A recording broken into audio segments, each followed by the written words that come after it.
Today we're going to talk about the hormone cortisol.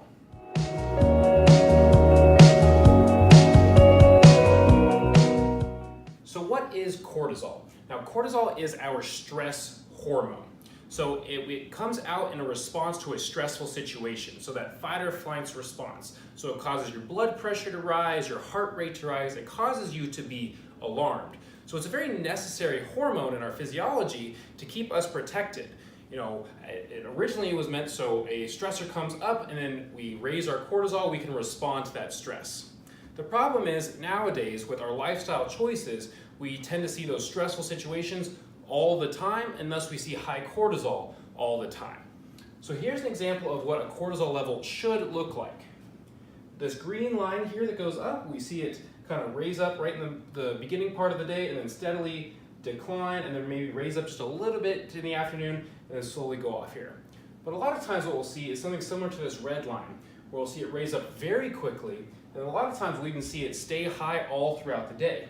Now, these can cause a lot of problems being on high cortisol, and eventually your body will be in high cortisol for such a long time that it tends to not be able to keep up, and then we end up with a worse situation, which is low cortisol, and that's that yellow line down here.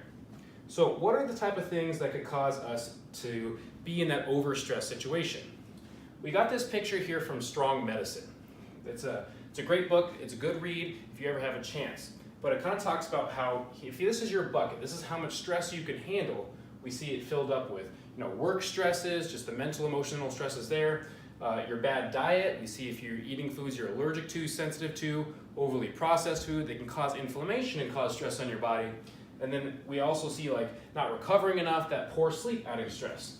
And if your goal is to build muscle tissue or lose weight, you're going to start to add in exercise as well. Now that's a stress on your body.